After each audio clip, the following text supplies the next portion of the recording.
की कहानी बहुत ही खास है, दिल को छू जाने वाली। इसका नाम है गुरु दी मेहर। ये एक ऐसी कहानी है ना जो हमें विश्वास की, आस्था की ताकत के बारे में बहुत कुछ सिखाती है। तो शुरुआत एक सवाल से करते हैं। क्या सच में एक सच्चे दिल से की गई प्रार्थना में शक्ति होती है?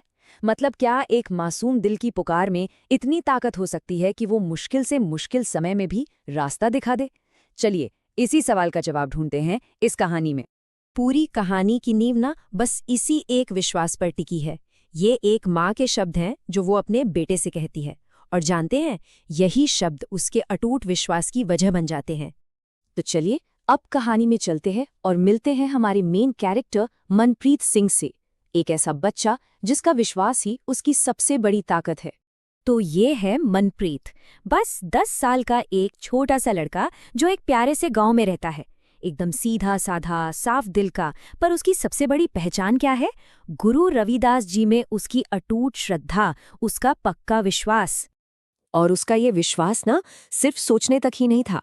वो हर सुबह बिना चूके गुरु रविदास जी की तस्वीर के सामने सिर झुकाता था, प्रार्थना करता था कि उसे सच्चाई के रास्ते पर चलने की हिम्मत मिले और गुरु जी उसकी रक्षा करें। ये उसका रोज का काम था, एक नियम जैसा। अब कहानी में आता है एक ट्विस्ट, एक मोड़, एक ऐसी चुनौती जो मनप्रीत के विश्वास को परखेगी। देखते हैं आगे क्या होता है। तो एक दिन की बात है, मनप्रीत स्कूल से घर लौट रहा था।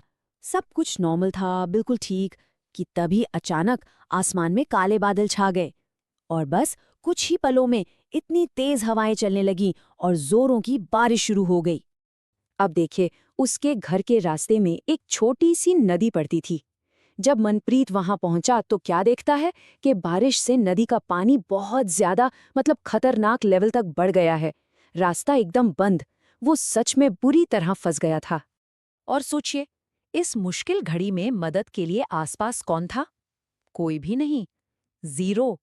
वो वहां बिल्कुल अकेला था। अब डर के मारे मनप्रीत ने वही किया जो उसका दिल उसे कह रहा था। उसने आंखें बंद की, हाथ जोड़े और अपने गुरु को याद किया। उसकी प्रार्थना बहुत सीधी सीधी थी, एक डरे हुए बच्चे की सच्चे दिल से निकली पुकार। और बस यहीं से कहानी का सबसे दिलचस्प हिस्सा शुरू होता है।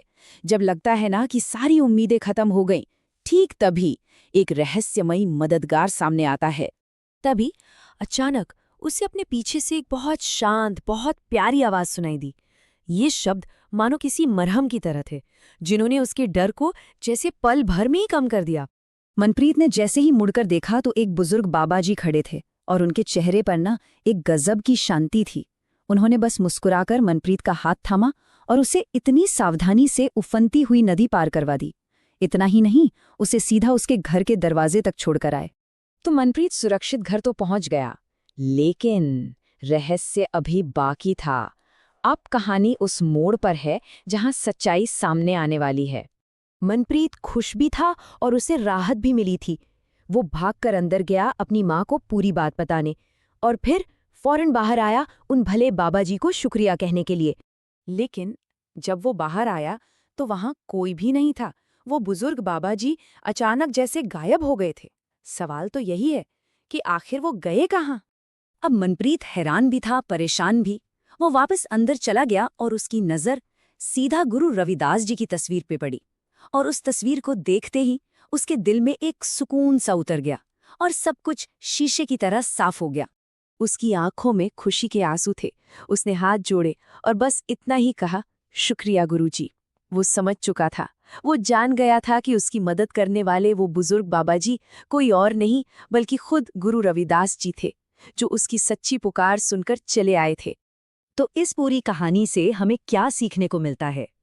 चलिए अब इसके सबसे ज़रूरी सबक, सबसे ज़रूरी मैसेज को समझते हैं। इस कहानी का जो सार है, जो सेंटर पॉइंट है, वो है सच्चा विश्वास। ये हमें सिखाती है कि कैसे एक सच्ची दिल से की गई भक्ति मुश्किल से मुश्किल वक्त में हमारा सहारा बन जाती है, हमारी मदद करती है, बिल्कुल वैसे ही जैसे मनप्रीत की मदद हुई। और आखिर में ये कहानी हमें एक बहुत गहरा मैसेज देती है। ये सिर्फ एक घटना नहीं है, ये एक सीख है कि जब भी कोई सच्चे दिल से ईश्वर को याद करता है तो मदद जरूर आती है। हाँ, अक्सर उन तरीकों से आती है जिनके बारे में हमने सोचा भी नहीं होता। और शायद